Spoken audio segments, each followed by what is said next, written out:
ॐ नमः सिद्धेभ्यः।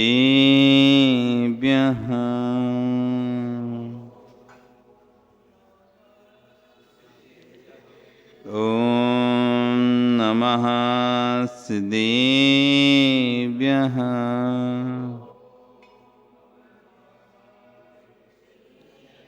ॐ नमः सिद्धेभ्यः।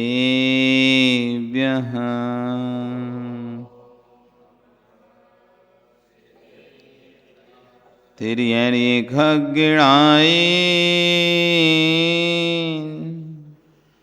रुत्तारी मोय सैर सिरणी बेहू आयरी राव बसियो परवादीणियो भव्य जी लोए। नमो अरियंताणं नमो सिद्धाणं नमो आयरियाणं नमो वज्रायाणं नमो लोये सब्बिसाहूणं। बोले अनंत अनंत से परमेष्टि भगवान की, आदिब्रह्म आदिनाथ भगवान की, वर्तमान शासनाई महावीर भगवान की, आचार्य कुंद कुंदेव स्वामी महाराज की, आचार्य गुरु श्री अक्षर विश्व सागर जी महाराज की, अहिंसा में विश्व धर्म की।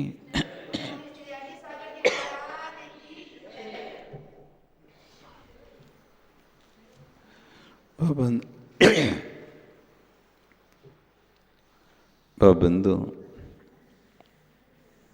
वर्तमान शासन नायक वर्धमान स्वामी के शासन में पारस प्रभु की चरण निश्रा में बैठकर हम जिन देशना का श्रवण कर रहे हैं,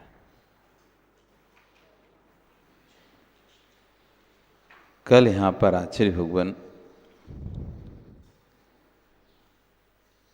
भोजन शुद्धि, भाषा शुद्धि, देह शुद्धि, तीन शुद्धि की बात कर रहे थे। भोजन शुद्धि नहीं, भाषा शुद्धि नहीं, देह शुद्धि नहीं, तो मोक्ष मार्ग की शुद्धि भी नहीं। सबसे पहले आती है भोजन शुद्धि। हमारे यहाँ विचारकों की पूजा नहीं है, हमारे यहाँ विचारकों की पूजा नहीं है, हमारे यहाँ आचारकों की पूजा है। हमारे यहाँ विचारकों की पूजा नहीं है, हमारे यहाँ विचारकों की पूजा नहीं है। विचारक बहुत है जगत में, विचारक बहुत है जगत में, लेकिन आज आचरण को धारने वाले जीव कम हैं। किसी की बातों से बहुत जल्दी प्रभावित नहीं होना चाहिए। कोई बहुत अच्छी बात करता है, अरे कितनी अच्छी बात करता है, कितनी अच्छी बात करता है, प्रभावित नहीं हो।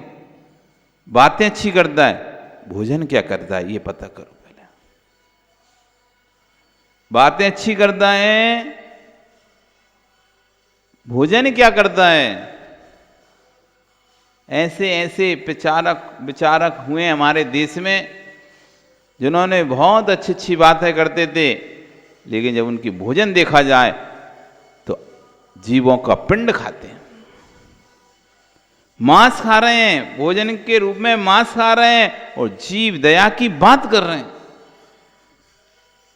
जीव रक्षा की बात कर रहे हैं, अहिंसा की बात कर रहे हैं, और लेकिन भोजन में मांस खा रहे हैं। ये विचारकों का धर्म नहीं है। इसलिए आचार्य भगवान कह रहे हैं पहले भोजन शुद्धि। राम लक्ष्मण सीता चले जा रहे हैं, पंपापुर सरोवर के पास से निकलते हैं, तभी एक बगला, सफेद स्वच्छ बगला एक पैर पे खड़ा हुआ है। सफेद स्वच्छ बगला एक पैर पर खड़ा हुआ है। तभी सीता कहती है, देखो देखो ओ लक्ष्मण भैया देखो तो, इस बगले को देखो, एक पैर से ध्यान कर रहा है। इस बगले को देखो, एक पैर से ध्यान कर रहा है। हाँ मां, लग तो ऐसा ही रहा है जैसे प्रभु का ध्यान कर रहा हूं, प्रभु राम का ध्यान कर रहा हो, ऐसा लग रहा है। तभी राम कहते हैं रुको, बाहर के सफेद गोरेपन पर मत जाओ, एक पैर पर खड़े होने पर मत जाओ, बाहर के सफेद गोरेपन पे मत जाओ। चेहरा सुंदर हो सकता है, बाहर की दिखावटी भाषा सुंदर हो सकती है, लेकिन भोजन देखो इसका क्या है। चेहरा सुंदर हो सकता है, आप देखो ना जगत में आज इतने सारे धर्म प्रचारक हैं, अच्छे सुंदर सुंदर चेहरे वाले भी हैं, अच्छी भाषा वाले भी है, कंठ भी सुरीला है, चेहरा भी सुंदर है, बोलते भी अच्छा है, लोगों को प्रभावित भी कर लेते हैं। लेकिन जब उनसे पूछा जाए तुम्हारा भोजन क्या है, अभक्ष्य भोजन को कहते,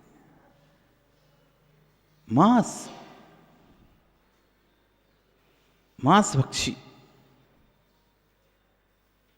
तब आपको लगेगा सिर्फ शब्दों का ही सुंदरता है, आचरण की सुंदरता नहीं है। देख रहे हैं उसको, रुको भी, देखो इसको तनक। और जैसी थोड़ी देर एक मछली आई, उस बगले ने अपना दूसरा पैर फटाक से नीचे किया, मछली को पकड़ा और मुंह में रख लिया। गोरा होना, एक पैर पे खड़ा होने से मोक्ष मार्ग नहीं होता। भैंस काली भले है, चार पैर से भले खड़ी है, लेकिन जीवों का पिंड नहीं खा रही है। भैंस काली है, चार पैर से खड़ी हुई है, बगला गोरा है, एक पैर से खड़ा हुआ है। एक घास खा रही है, एक मांस खा रहा है। एक घास खा रहा है, एक मांस खा रहा है। जटा झूठ बढ़ा लेते हैं, महीनों महीनों, घंटों घंटों, महीनों महीनों, पूरी जीवन भर एक एक पैर से खड़े होते हैं, जमीन पर पैर ही नहीं रखते, छीके पर लटके रहते हैं। इनका भोजन क्या है? भोजन क्या है? पता चला गांजा, चरस, अफीम, भांग, अभक्ष, सब। इसलिए आचार्य उनका भोजन शुद्धि। सबसे पहले भाषा की शुद्धि मत देखो, चेहरे को मत देखो, ना चेहरे से प्रभावित हो, ना भाषा से प्रभावित हो। भोजन क्या करते हो आप? कोई भी व्यक्ति किसी भी संप्रदाय का आकर और बहुत अच्छे प्रवचन दे और बहुत अच्छा वक्तव्य दे, अरे बहुत अच्छा बोल रहा है, बहुत अच्छा बोल रहा है, बहुत अच्छा बोल रहा है, बहुत अच्छा बोलने से पूछ लेना भोजन क्या है तुम्हारा? भाषा तो अच्छी है, भोजन कैसा है? यदि भोजन अशुद्ध है तुम्हारा तो भाषा कोई काम की नहीं है। फिर तो वैसे ही है, पंडित जी भट्टा खाएं और दूसरे को भट्टा छोड़ उपदेश दें। स्वयं भट्टा खाएं और दूसरों को उपदेश दे रहे हैं, तो वो कार्य मोक्ष मार्ग में कल्याणकारी नहीं है। तो भोजन शुद्धि होना जरूरी है। भोजन क्या करते हो? अभक्ष्य खाते हो, जीवों के पिंड खाते हो। अभक्ष्य खा रहा है, जीवों का पुण्य खा रहा है, फिर आप धर्मात्मा कैसे कहला रहे हैं? विद्वान आते हैं आपके यहाँ भी प्रवचन करने, विद्वान आएंगे। जब विद्वान बुलाओ तो पहले पूछ लेना तुम्हारी भोजन शुद्धि है कि नहीं है। अरे हमें तुमको विद्वान बुलाकर गद्दी पर बिठा लेंगे, सम्मान देंगे, कल को पता चला कि हम तुम्हें यहाँ पर सम्मान दें और तुम यहाँ से निकले और होटल पर पानी पीते दिख जाओगे, तो हमारे तो श्रद्धा का तो चकनाचूर हो जाएगी। यहाँ पर हमने उनको बिठाला, गद्दी पर बिठाला, सम्मान दिया, पंडित जी विद्वान विद्वान करते करते थके नहीं, और तुम जब कहीं गए पता चला वे तो बढ़िया हिल स्टेशन पे घूम रहे हैं और बढ़िया वो पी रहे हैं बिस्लरी का पानी और होटल का खाना। काहे के विद्वान तुम? बिस्लरी का पानी पी रहे हो, होटल में खा रहे हो, रात्रि में खा रहे हो, किस बात के विद्वान?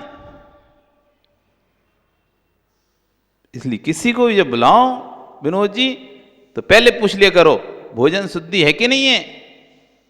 नहीं तो हम 4 लोगों के बीच में कहें ये देखो महाराज जैन धर्म का विद्वान है, पंडित है, हम 4 लोग बुलाएं और भाई फिर कहीं पानी पीते दिख जाए बिस्लरी का, भाई नीचे सबके सामूहिक में खाते हुए दिख जाए, ये होते हैं विद्वान, ऐसे होते हैं विद्वान। क्या रह जाएगा? भोजन शुद्धि पहले पूछो।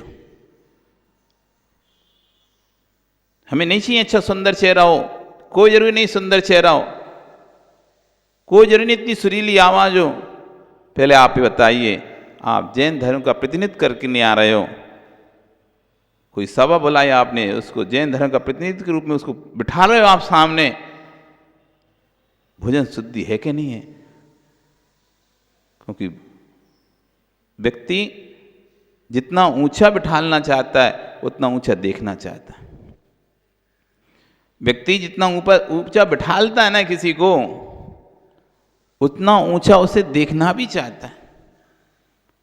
खुद भले कुछ भी खाएगा, लेकिन जिसको ऊंचा बिठाला है उसको ऊंचा देखना चाहेगा। आप भले प्रवीण कुछ भी खाओ, बाजार में खाओ, बिस्लरी पानी पियो, लेकिन आप जिसको इस गद्दी पर बिठा लोगे, आप नहीं चाहोगे वो बाजार में खाते दिखे, आपको बिस्लरी का पानी पीते दिखे। हमने सम्मान दिया है तो हम भोजन शुद्धि भी चाहते हैं आपके। यदि इधर आप सम्मान दो, उधर ही वो होटल पे खाते दिखे, तो क्या आप सम्मान दे पाओगे? फिर क्या आप सम्मान दे पाओगे क्या? अरे तुम तो जैसे हम खाते रहते हैं होटलों पे वैसे तुम खा रहे, अंतर क्या तुम में और हम में? इसलिए मोक्ष मार्ग है, परिणामों को निर्मल रखना है तो पहले भोजन शुद्धि बहुत जरूरी है। जैसा खाएं अन्न वैसा होवे मन। जैसा अन्न खाते हैं वैसे अंदर के परिणाम होते हैं। अधिक गरिष्ठ खा लोगे तुम तो तुम्हारे दिन भर सोने के परिणाम होंगे। ज्यादा गरिष्ठ खा लिया, अंगूर आदि का खूब रस पी लिया तुमने 2 गिलास भर के, अब पूरे दिन तुमको सोने नींद आएगी, इतना मादक होता है। तुमने पी लिया, अब सो। अधिक चावल खा लिया तुमने पूरा, अब दिन भर सो, अब प्रमाद आएगा पूरे समय। जैसा भोजन होता है वैसे परिणाम होते हैं। गरिष्ठ भोजन करोगे, गर्वीला भोजन करोगे तो विकार भाव आएंगे। गरिष्ठ भोजन करेंगे, चटपटा, ज्यादा चटपटा, तामसिक, राजसिक और सात्विक 3 प्रकार के भोजन होते हैं।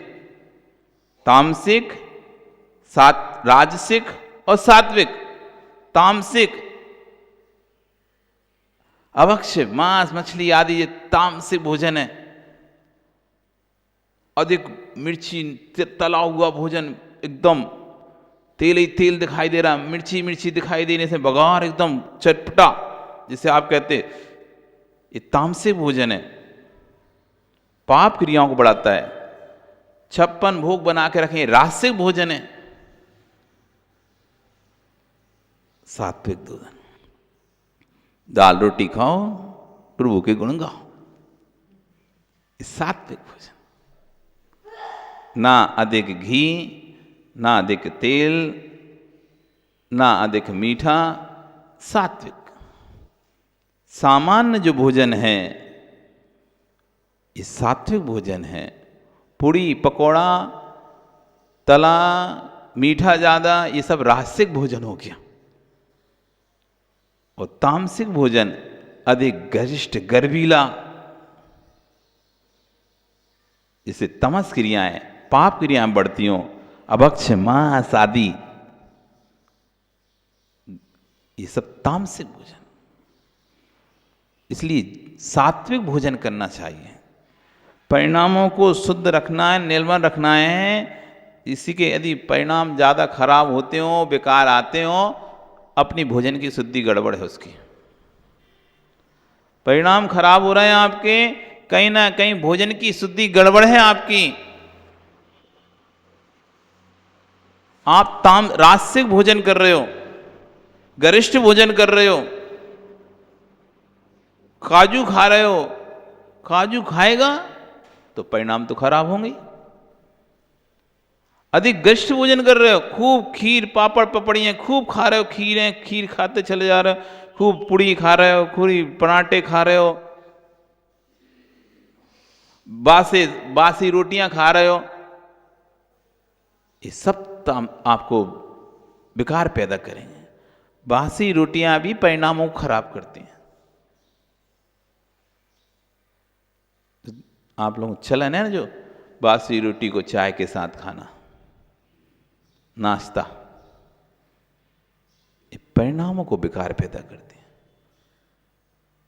परिणाम भी विकार पैदा। शुद्ध सात्विक प्रतिदिन जो बनाकर खाया जाता है वो भोजन, जिसमें अधिक मिर्च मसाले नहीं होते। इसलिए अपने भोजन की शुद्धि पर ध्यान दो। परिणामों को निर्मल रखना है तो सबसे पहले भोजन की शुद्धि पर ध्यान दो। भोजन शुद्धि नहीं होगी तो तुम्हारा कहीं मन नहीं लेगा। ऐसा भोजन कर लिया, अब गैस बन रही है, अब का जब गैस ही बन रही तो कहाँ तुम बैठोगे, कहाँ तुम धर्म ध्यान में लगा पाओगे, कहाँ आंख बंद करके बैठ पाओगे। वो गैस के कारण ही तुम परेशान रहोगे 24 घंटे। वो बात के कारण कहीं पैर के जोड़े दर्द कर रहे हैं, कि हाथ के जोड़े कर रहे हैं, कहीं सिर दर्द हो रहा है, कहीं मस्तक दर्द हो रहा है, कहीं कमर दर्द हो रही है, जहाँ भी गैस भर गई वो स्थान दर्द हो रहा है, बैठ ही नहीं पा रहे, पालकी मार के नहीं बैठ पा रहे। अब जब बैठोगे नहीं तो क्या तुम्हारे परिणाम निर्मल हो पाएंगे। हर समय तो दर्द दर्द दर्द दिखेगा, पूरे शरीर में दर्द ही होता रहेगा। जब पूरे शरीर में दर्द होगा तो विशुद्धि तो बन ही नहीं सकती। तो भोजन शुद्धि, जब तक भोजन शुद्धि नहीं तब तक कोई शुद्धि नहीं।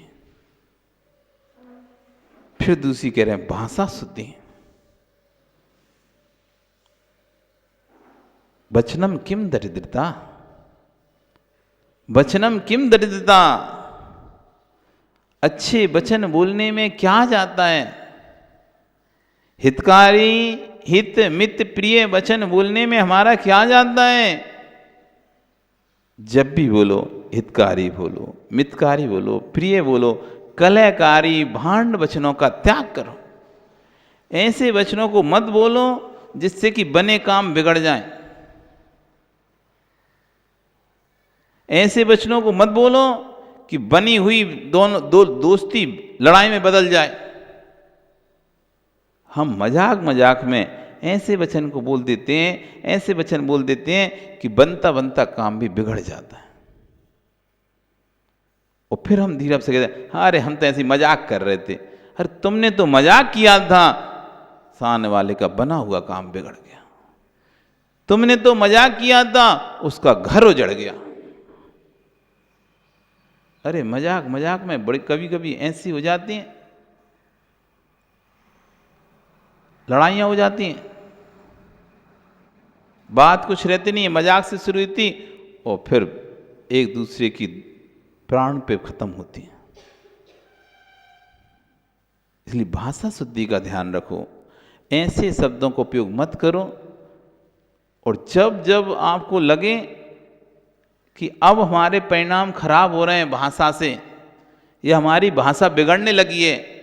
पहले तो क्या सामान से आदमी बात करता है, बात करते करते जब लंबे समय तक बहस के रूप में बदल जाती है। पहले तो चर्चा चलती है, चर्चा फिर बहस में बदल जाती है, और फिर बहस लड़ाई में बदल जाती है। पहले चर्चा चलती है, सामान से आप बैठे होगे यहाँ चर्चा करोगे, चर्चा करते करते बहस होने लगेगी एक दूसरे, और बहस फिर लड़ाई में, और लड़ाई हाथापाई में। आप देखो कभी भी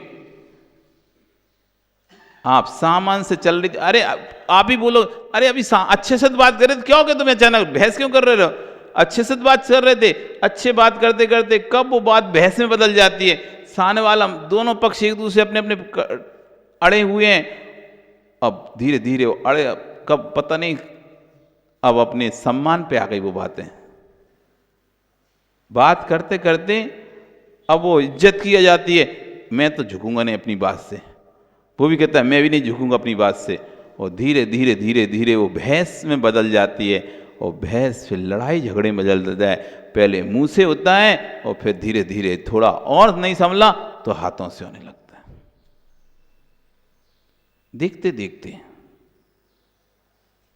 हम तो कई बार देखते रहते हैं, भैया वित्ती करते करते लड़ जाते हैं लोग, हार देते देते लड़ लेते हैं। भैया वृत्ति करते करते लड़ जाते हैं, आहार देते देते लड़ने लगते हैं। नरेश नहीं अनुभव किया क्या? आहार देते देते बहस हो जाती है। मनोज, वृत्ति करते करते बहस हो जाती है। बात एक धीरज से चलती है, और पैर दबाते दबाते ही वो बात बहस में बदल जाती है, और ना संभली वो बहस तो भाई बात फिर सुनील झगड़े में बदल जाती है, और झगड़ा फिर बाहर निकले तो हाथापाई में बदल जाता है। मीटिंग में क्या होता है? मीटिंग, समाज की मीटिंग होती है, कोई चुनाव की मीटिंग हो या कोई विशेष मीटिंग हो, कोई निर्माण करना हो, या उसमें सबकी सहमति की जरूरत है, और वहाँ देखो किसी ने कुछ बोल दिया, किसी ने कुछ, धीरे धीरे बहस बढ़ी, बहस से जूता चप्पल चल गए। नहीं होते क्या? जूते चल जाते हैं, जूते चप्पलें मारने लगते हैं एक दूसरे को, गालियां देने लगते हैं, फिर गाली से ही मन नहीं भरता तो दूसरे चप्पलें भी उठ जाते हैं, और ज़्यादा से तो लठ भी चल जाते हैं। फिर भी बचा पता चला पुलिस ही आने पड़ता है, फिर पुलिस को ही दोनों को पकड़ के लेके जाना पड़ता है। इतनी नौबत तक पहुंच जाती है। और बात कहां से? मीटिंग से, सामान से मीटिंग बुलाई गई थी, कार्यक्रम होना है इसकी मीटिंग थी, मंदिर बनना है इसकी मीटिंग थी, अथवा चुनाव होना है इसकी मीटिंग थी। फिर पता चला चुनाव अधिकारी चुनाव करा रहे हैं। फिर चुनाव ना हुए, फिर तो भैया वे क्या हो गए, पुलिस लगी है चुनाव के लिए।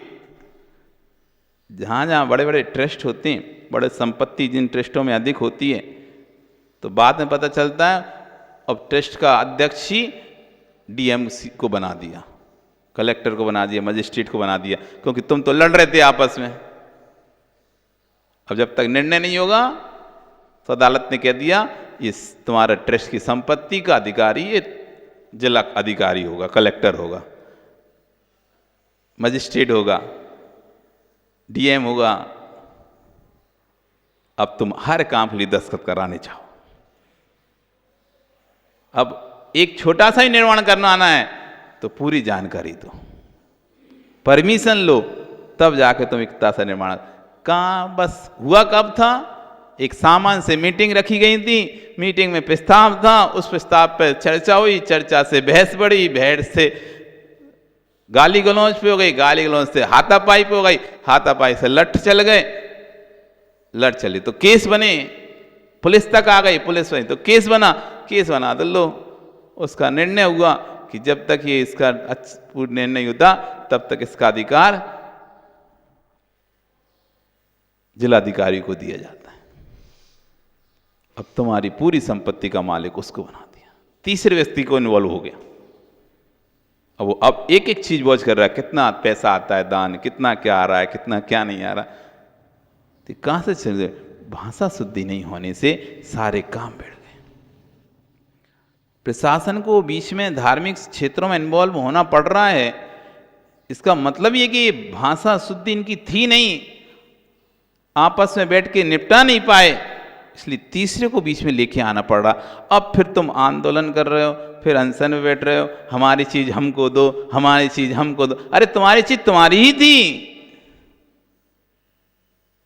अब अनशन कर रहे हैं, आंदोलन कर रहे हैं, हमारा क्षेत्र हमको दो, हमारा क्षेत्र हमको दो। तुम्हारा क्षेत्र था ही तुम्हारा, लेकिन तुमने ही अपनी भाषा बिगाड़ कर उस कार्य को बिगाड़ लिया था, दूसरे के अधिकार में दे दिया। अब मांग रहे हो अपनी चीज को भिखारियों जैसे मांग रहे हो। तो भाषा शुद्धि, घर में भी हमारी भाषा शुद्धि नहीं हो पाती, इसलिए घर में झगड़े होते हैं। अरे तुम किसी को भी बार बार गाली देकर बात करोगे, बार बार गाली देकर बात करोगे, बार बार चिढ़ कर बात करोगे, कौन सहन करेगा? 2 दिन सहन करेगा, 4 दिन सहन करेगा, 10 दिन सहन करेगा, आखिर में उसका फिर मुंह खुल ही जाएगा। आखिर में कुछ समय बाद मुंह खुल जाएगा, फिर वह भी फिर आपको उसी तरह से उत्तर देना शुरू कर देगा, झगड़ा शुरू हो जाएगा। इसलिए आचार्य उन कह रहे हैं दूसरी शुद्धि ध्यान रखो, भाषा शुद्धि। भाषा विकृत है तो परिणाम शुद्ध नहीं हो सकते। आपकी भाषा अंदर के परिणामों का बोध कराती है। यदि भाषा संस्कारित निकल रही है, ये बताएगी ये संस्कारित परिवार का व्यक्ति है, इसमें संस्कार अच्छे मिले हुए हैं। भाषा में गाली गलौच निकल रहा है, इसको संस्कार अच्छे मिले नहीं है, इसे ना तो बड़ों का सम्मान है, ना कैसे बात की जाती है, किस क्षेत्र में क्या बात की जाती है, कोई भी इसे सलीका कायदा कुछ भी नहीं है, इसके अंदर संस्कार नहीं है। जब संस्कार ही नहीं है तो क्या विशुद्धियां होंगी? ईंट के भट्टे के पास से निकलो तो तपन लगती है, ईंट के भट्टे के पास से निकलो तो तपन लगती है। तो जैसे ईंट के भट्टे के पास से निकलते हैं तपन लगती है। भले रोड पर चल रहे हो, भट्टा दूर अंदर खेत में लगा हुआ है, लेकिन जैसे ही तुम उस क्षेत्र से निकलोगे तो हवा गर्म हो जाएगी उस क्षेत्र की। आप अनुभव करना, कभी हम तो बिहार करते हैं तो कई ईंट के भट्टे पड़ते हैं और लाइन से ईंट बनती रहती हैं बहुत। अभी एक क्षेत्र अपन यहाँ आए तो रास्ते में एक क्षेत्र था जहाँ पे ईंट बन रही थी, ईंट बन रही थी, याद है क्या? ईंट बन रही थी वहाँ पर। तो जैसे ही उस क्षेत्र से निकलोगे, ठंडी के मौसम में भी वहाँ की वायु आपको गर्म लगेगी,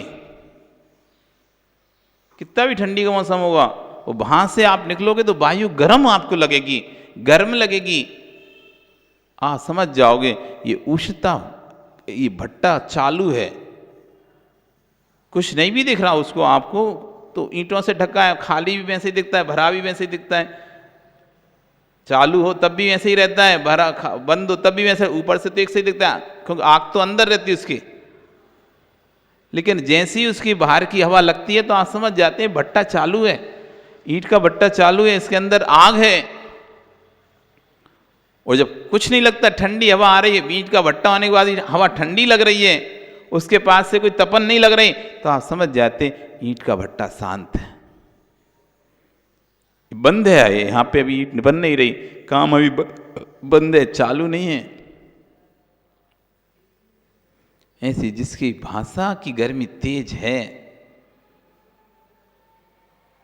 जब भाषा में इतनी दुर्गंध है तो भावों में कितनी दुर्गंध होगी? भाषा में इतनी दुर्गंध है तो भावों में कितनी दुर्गंध होगी? टमाटर सड़ जाता ना, सड़ जाता है टमाटर, दुर्गंध मारता है, अंदर रखा है तो दुर्गंध मार रहा है, उसको तुम पास में लेके जाओगे ना, खोल के ऐसे देखोगे तो ऐसा दुर्गंध मार, उल्टी करोगे, उल्टी।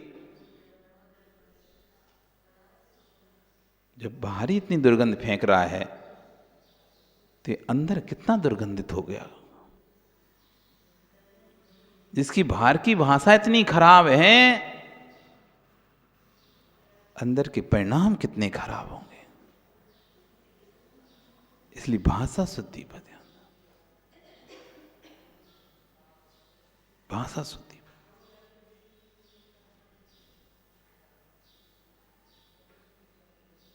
ये है जिनवाणी, जहां पर बैठकर मन एकदम शांत हो जाता है। एक शब्द भी होता है ना अतिरिक्त, वो चुभने लगता है। एक शब्द भी अतिरिक्त, कितनी गाड़ियां चल रही हैं, कितने वाहन चल रहे हैं, सब कुछ चल रहे हैं, उनकी आवाज नहीं चुभ रही, लेकिन एक शब्द भी अतिरिक्त कोई बोलता है वो चुभता है। यही होता है प्रवचन, जहां पर मन एकदम शांत हो जाए, स्तंभित हो जाए, पर इस बात को सुनने का मन ही नहीं करे, इसका नाम है प्रवचन। इतने लोग एक साथ बैठे हुए हैं तब भी शांत हैं, इसी का नाम है प्रवचन। इतने लोग यहां पर बैठे हुए हैं, शांत हैं, माता, ये तो चमत्कार है पंचम काल का। ये तो चमत्कार है पंचम काल का कि आप सब एक साथ बैठे हो तब भी बोल नहीं रहे हो। आप लोग एक साथ बैठे हो तब भी ना तो किताब पढ़ रहे हो, ना पूजन पढ़ रहे हो, ना माला फेर रहे हो, ना किसी से बात कर रहे हो। नहीं तो ये माताएं तुम कितने ही समझा लो, किताब तो पढ़ेंगी, माला तो फेरेंगी, बात तो करेंगी। रख लो तुम विधान नरेश, तुम कितनी बोलो हम विधान कर रहे हैं, हमारे साथ पूजा करो, नहीं करेंगे तुम्हारे साथ। विधान फिर भी करेंगे लेकिन पूजा तो अपनी करेंगे। विधान करेंगी लेकिन तुम तो फिर भी भैया जो सब पूजा कर लेंगे तो अपन पूजा कर ले रहे, अलग से पूजा करने की क्या जरूरत है। तो तुम तो जो पूजा उसी में अपना काम चला लोगे, लेकिन माताओं मन नहीं मानेगा, अपनी चार पूजा तो करेंगे। तुम कितनी चिल्ला चिल्ला के गड़े फाड़ फाड़ के तुम कुछ भी कर लो, लेकिन पूजा तो करेंगी। लेकिन अभी देखो, ना पूजा पढ़ रहे हैं, ना ग्रंथ पढ़ रहे हैं, ना अपनी नित्य सुनती रहती, माला फिरती रहती। हाँ, बहुत सी माताएं सुनती रहती हैं और माला फिरती रहती हैं, सुनती रहती हैं और ऐसे ऐसे पेज पलटती रहती हैं, कहता ऊपर भी देखती रहती, नीचे भी देखती रहती, ऊपर भी देखती रहती, नीचे भी देखती रहती, इधर भी पढ़ लेती, ऊपर भी सुन लेती, इधर भी पढ़ लेती, ऊपर भी सुन लेती। नहीं करते ऐसा भैया, फिर समय मिलेगा नहीं, प्रवचन भी सुन ले रहे, पाठ भी पढ़ ले रहे और माला भी फेर ले रहे, सब काम हो जाएंगे और प्रवचन भी सुनने हो जाएंगे, लेकिन आपने सब काम छूट गए। आचार्य भगवान बताए थे, गोमटेश्वर जब वो थे, गोमटेश्वर 2012 से पहले कब हुआ था, 2 में हुआ था, 4 में हुआ था, 17 2004 में 2004 में महामस्तकाभिषेक हुआ था। महामस्तकाभिषेक हुआ था तो आचार्य बोले, हम जब प्रवचन के लिए बैठे तो जैसे ही हमने कुंद कुंद स्वामी के समय सार के ऊपर प्रवचन किए, पंडाल का माहौल तो शांत हो ही चुका था। वहां पर जो शिल्पी काम कर रहे थे उनकी भी छेनी नहीं चल रही थी, उनको भी छेनी चलाने का मन नहीं हो रहा था।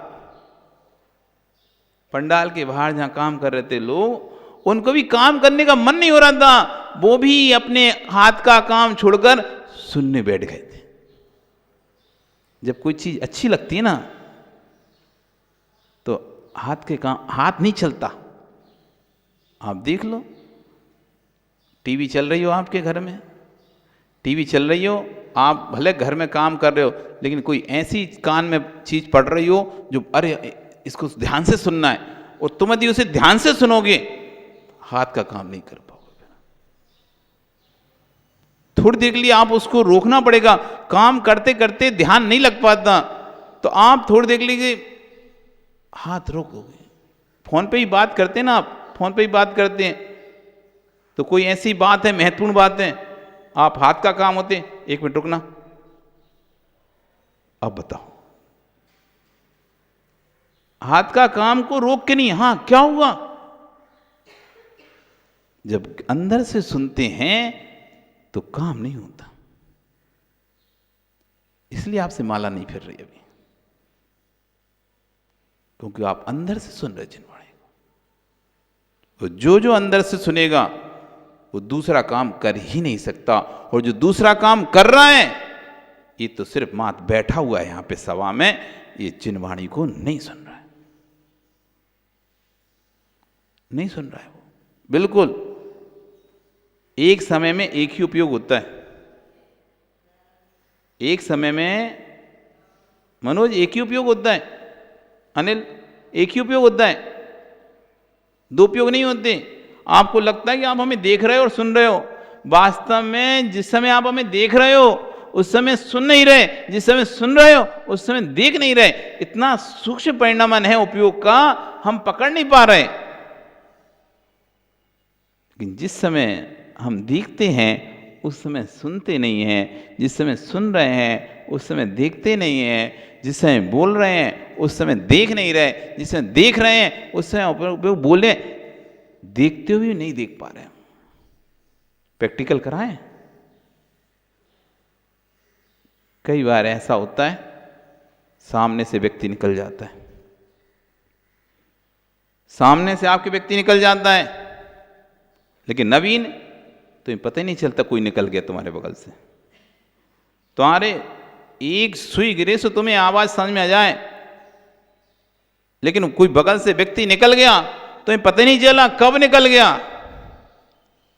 मोबाइल में इतने बिजी थे, मोबाइल में इतने बिजी थे, कोई कुछ कह के भी चला गया। वैसे तो कोई इतनी दूर से कुछ बोले तो तुम तुरंत सुन लो, और पास में बोल के चला गया तब भी सनत पता नहीं कर क्या बोल के गया। उपयोग हमारा देखने में था, उपयोग हमारा दूसरे कार्य में था। पैर से पे गाड़ी चढ़ जाती है, पता नहीं चलता लोगों को, कहीं दूसरे को देखने में इतने मग्न हो गए थे, कुछ दृश्य देखने इतने मग्न हो गए थे, पैर पे से कोई मोटरसाइकिल भी चढ़ा के चला गया तो पता नहीं चला। जैसे ही वो दृश्य हटा, नीचे देखो, अरे ये क्या, पैर तो पूरा खून से लथपथ है। इन माताओं के साथ तो कितनी बार होता है, हाथ कट जाता है चक्कू से, काम करते करते हाथ कट जाता है, पता नहीं चलता हाथ कट गया। वो तो जब सर्फ में कुछ धोते हो बर्तन या नमक मिर्ची लगती है उस हाथ में, तब लगता है अरे ये कब कटा,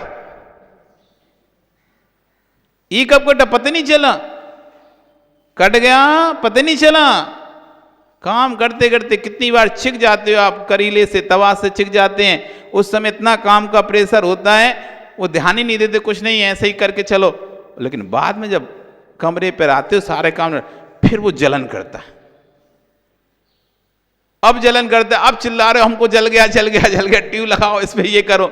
जल तो तुम्हारा तभी गया था, लेकिन काम का इतना लोड था, मेहमान आने वाले थे, खाने की तैयारी करनी थी, देर हो रही थी, तो कुछ जलन का एहसास ही नहीं हो रहा था।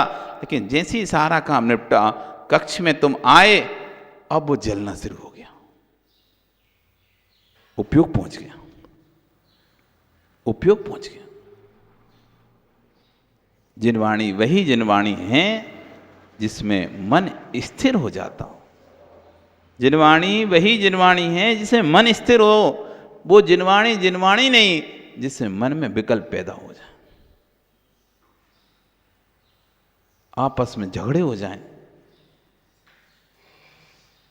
इसलिए भाषा शुद्धि, कौन सी शुद्धि, भाषा शुद्धि।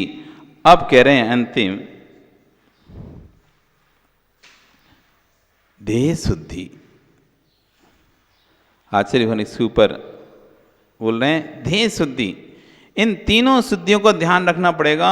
भोजन शुद्धि समझ गए, भाषा शुद्धि समझ गए, लेकिन ध्येय शुद्धि से तात्पर्य है स्वजातीय वंश में विवाह होना चाहिए। ध्येय शुद्धि यानी अपने ही वंश में विवाह होना, पर वंश में विवाह नहीं करना, अपने ही कुल में विवाह करना, जैन कुल में ही शादी करना, यह ध्येय शुद्धि। दूसरों की बेटियों को पकड़कर अपने यहां नहीं लाना चाहिए, ये पिंड शुद्धि है। अपने वंश परंपरा में संबंध होंगे तो वहां नमोस्तु शासन जयवंत रहेगा।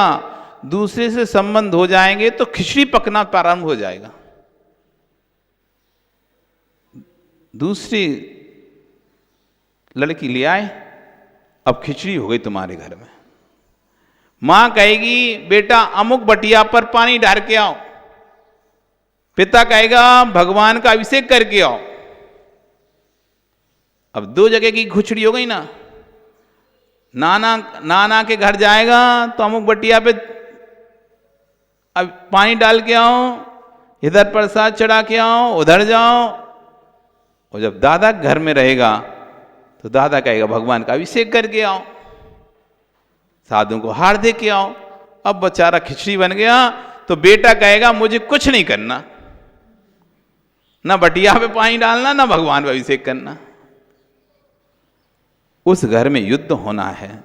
जिस घर में मां भी अरिहंत की भक्त हो, पिता भी अरिहंत का भक्त हो, तो बेटा अपने आप अरिहंत का भक्त हो जाता है, अरिहंत के शासन को जयवंत करता है। लेकिन मां अरिहंत की भक्त नहीं, पिता अरिहंत का भक्त है, तो अब बेटा तो बीच में फंस गया। काम करो, कहीं कहीं मां भगवान की भक्त होती, पिता नहीं होता, कहीं पिता हो रहता है, मां नहीं होती। अब वो जो संतान है, अब वो किसके पक्षी रहे, किसके पक्षी रहे?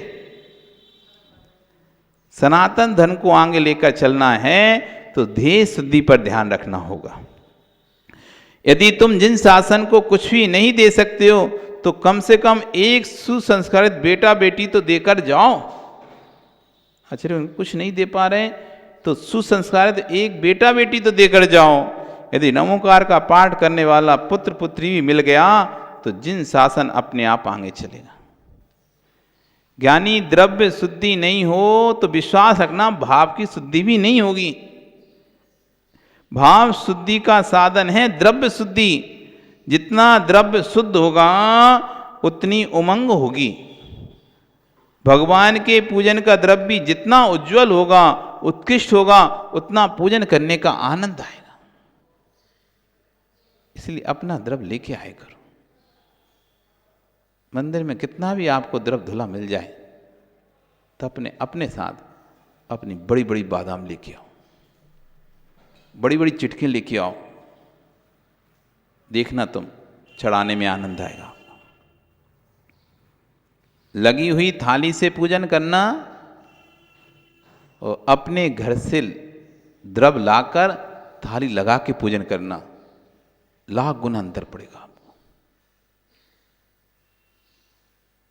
लगी थाली मिल गई उससे पूजन करना और स्वयं अपने हाथ से अपनी द्रव्य धोकर तैयार करके पूजन करना, बहुत अंतर है सुनील, बहुत अंतर है। तुम अपने हाथ से भोजन बना के कभी खाओ, तुम्हें भी टेढ़ी आड़ी रोटी भी मीठी लगेगी। टेढ़ी आड़ी रोटी मीठी लगेगी। भूख लग रही है और तुमने अपने हाथ से बना के टिक्कर भी खाए हुए, मीठे लगेंगे वे। कभी खाए कि अपने हाथ से बना खाना? खाए तुम शांति लाल? अपने हाथ से बना के खाओ, जो स्वाद आएगा ना वो उसकी कल्पना नहीं करोगे तुम। अपने हाथ से बनाओगे अलग स्वाद आएगा, दूसरे के हाथ का बना खाओगे अलग स्वाद आएगा। अपने हाथ से बना के खाओगे तो नुक्स नहीं दिखाई देगा। अपने हाथ से बना के खाओगे, नीक नीक नहीं करोगे, नुक्स नहीं दिखेंगे, कमी नहीं दिखाई देगी तुम्हें इसमें। और दूसरे के हाथ का बना खाओगे, नमक नहीं है, कड़क रोटी है, ऐसा है वैसा है, मिर्ची नहीं थी आज, ये नहीं था वो नहीं था, सारी चीजें दिखाई देंगी तुम्हें। और यदि अपने हाथ से बना खाया है और तेज लग रही है भूख, अरे भैया खा खा, हमने बनाई है, बहुत अच्छी बनी है, खा तो। दूसरा इसे खा नहीं रही, लेकिन तुम कह रहे हो बहुत अच्छी बनी है, तुम्हें तो मजा आ रहा है, कोई कमी नहीं दिख रही तुम्हें, तो अपने हाथ से बनी चीज में आनंद आ रहा है। ऐसे दूसरे ने थाली लाया, अरे ये तो लगाई नहीं उसने, ये तो लगाई नहीं उसने, ये तो लगाई नहीं उसने, इधर चावल लगा दिया, इधर पुष्प लगा दिए, इधर बादाम लगा दिए, क्या उल्टी सीधी थाली लगा के रख दिए। अब जब खुद लगाते हो, उल्टी लग जाए सो अच्छी लगती है, सीधी लग जाए सो अच्छी लगती है। क्यों? लगाई तो हमने ना, लगाई तो हमने। अब दूसरे ने लगा के रख दी, कम चावल रखे, इतने से चावल दिए, खुद भले एक डिब्बी भी लाओगे, उससे 4 पूजा हो जाएंगे, एक डिब्बी से 4 पूजा हो जाएंगी। और ये लगा के 4 डिब्बी भी रख देंगे, तब भी एक पूजा में खत्म हो जाएगी। अपनी सामग्री अपनी ही होती है। जब अपनी बड़ी बड़ी बादाम चढ़ाओगे, बड़ी बड़ी चिटके चढ़ाओगे, क्या है, इतनी इतनी सी चिटके बना लेते हैं, इतनी इतनी सी, और एक एक चढ़ाते हैं, एक। देखो ना पूजन करते अपन देखते थे, इतनी सारी में से एक उठाएंगे, वो इतनी सी। और बादाम भी वो छोटी छोटी, जितनी छोटी उतनी अच्छी। अपनी द्रव्य लेके आओ। अब आप बोलो महाराज जो मिले वही तो चढ़ाएंगे, तो जो मिले वो क्यों चढ़ाना तुमको? तुम कोई गरीब थोड़ी ना हो, गरीब थोड़ी ना हो। यहां पे जो मिलती ठीक है, आप अपनी डिब्बी भर के लेके आओ अपने घर से। हम अपनी बादाम लेके आते हैं, हम अपनी चिटके लेके आएंगे। जितना उत्कृष्ट द्रव्य होगा हम अपने घर से लेके आएंगे ना। नहीं मिलता यहां पे तो कोई, जो यहां मिलता है वो यहां से ले लेंगे, जो चीज यहां नहीं मिलती वो हम अपनी लेके आएंगे। अपनी लेके आओ। पूजन का, भगवान की पूजन का द्रव्य भी जितना उज्जवल होगा, उत्कृष्ट होगा, उतना पूजन करने में आनंद आएगा। करके देख लेना तुम। कोई टूटे घुने द्रव्य लेकर आ जाए तो जैसा द्रव्य होगा वैसा चढ़ाने वाले का चेहरा होगा। टूटे टूटे चाल याद टुकड़े से, अरे अच्छे साली धान लेके आओ। अब टुकड़े 50 रुपए किलो जाते हैं, साली धान 100 रुपए किलो आता है, इसलिए 50 वाले इस काम चला ले रहे हैं। कौन? वो तो जगन्नाथ के पास जाना, अपने पास कौन जाना है? अरे जगन्नाथ के पास नहीं जाना, तुम्हें जगन्नाथ देखना है पूजन करने में भी, कि काय को बड़े बड़े चढ़ाना है, वो तो जगन्नाथ के पास जाएगा। अरे उत्कृष्ट शान चढ़ाओ। लोभ कसाय का त्याग होता है, पुण्य की वृद्धि होती है। जिसके पास जाए जाए, उससे क्या करना है अपन को? जैसा द्रव्य होगा चढ़ाने वाले का चेहरा वैसा होगा। पवित्र उसके द्रव्य होना चाहिए। भगवान के पूजन में लोभ नहीं करना चाहिए। तेरे कमाने से द्रव्य नहीं मिला है। यदि कमाने से मिलता तो नगर में ऑटो वाले, रिक्शा वाले घूम रहे हैं, तुमसे ज्यादा श्रम करते हैं, बेचारे दिन भर कमाते हैं, पर कितना सा आता है। अपना भाग्य समझो। इसलिए इस जिह्वा से बोलो तो जिनवाणी बोलो, चिंतन करो तो जिनवाणी करो, मंथन करो तो जिनवाणी करो, कानों से सुनो तो जिनवाणी सुनो, बाकी दोष वादे च मौनम। दोष बोलने में मौन रहो। दोष वादे, सूत्र याद कर लो, दोष वादे च मौनम। क्या है माता? बोलना, दोष वादे च मौनम। दोष बोलने में मेरा मौन है। कोई बोले अभी तो तुम बोल रहे थे और अभी कह रहे मौन है। हाँ, दोष बाधे च मौनम, मेरा दोष बोलने का मौन है। जैसे कोई कुछ पूछे आपसे तो डर की, भैया हमारा मौन है, बोल रहे और कह रहे मौन है। हाँ हमारा मौन है, दोष बाधे च मौनम। अनिल क्या बोलना, घर में देवी अगर कुछ चिल्ला चोंट करे, लड़ाई झगड़ा करे तुमसे, तो तुम मौन ले लेना। तो देवी बोले कि अभी तो बोल रहे थे, अब मौन। तो दोष बाधे च मौनम, कि महाराज से सीख के आए। क्या सीख के आए, क्या सीख के आए, बोलो। दोष बाधे च मौनम, करो याद, क्या दोष बाधे, दोष बाधे च मौनम, क्या, बहुत बढ़िया। जब भी झगड़ा करे तो मौन हो जाना, बस माला फेरने लग। दोष बाधे च मौनम, दोष बाधे च मौनम।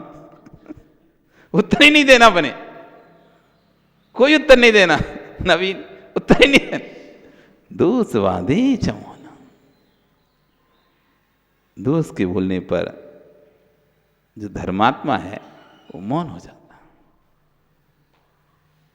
आपका समय हो गया, कल फिर आओगे। फिर आ रहे तो क्या सीखा आज आपने, क्या सीखा प्रदीप, क्या सीखा तुमने? ले लो नियम आज तुम यहां पे 3 लोग के नाथ के सामने। दोष बाधे च मौनम, किसी के दोष बोलने में मेरा मौन है। जब जब किसी के दोष की चर्चा चलेगी तब तब मैं मौन लूंगा। इतना कितना सरल नियम है, कितना सरल नियम है। दोष बाधे च मौनम, दोष बोलने में मेरा मौन। कर सकोगे पालन? एक दिन के लिए ले लो, चलो आज के लिए ले लो कि आज हम किसी के दोष नहीं बोलेंगे। ओ सनत कुमार, क्या नाम तुम्हारा? संतु, आज तुम नियम ले लो। वैसे तुम जाते तो हो नहीं किसी के पास, किसी गोष्ठी में बैठते भी नहीं, ज़्यादा मंदिर भी नहीं आते, बेइज्जती करने भी नहीं आते, तो कहाँ करोगे बुराई तुम किसकी? घर में ही घुसे रहते हो, निकलते नहीं तुम तो घर से बाहर। हैं क्या करते हैं? हाँ LIC करते हैं, तो वहाँ तो वैसे ही मीठा बोलना पड़ता, प्रशंसा करनी पड़ती, दोस्त तो वैसे नहीं बोलना पड़ता। तो आज तुम नियम ले लो, आज हम किसी के दोष नहीं बोलेंगे। एक दिन की तो बात है, चल जाएगा क्या? चल जाएगा। तो सब लोग आज नियम ले लो, ख्याल लो, और अपने व्हाट्सएप पे DP पे लगा लेना, स्टेटस लगाए, दोष बाधे च मौनम, आज मेरा मौन है। कैसे लिखना? आज मेरा दोष बोलने का मौन है।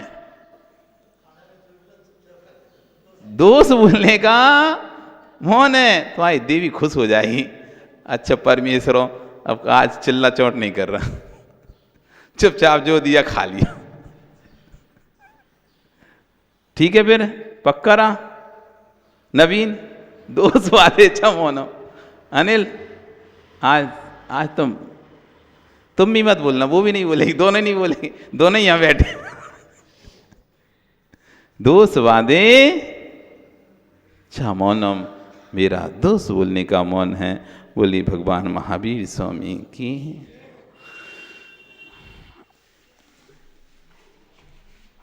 जिनवाणी स्तुति।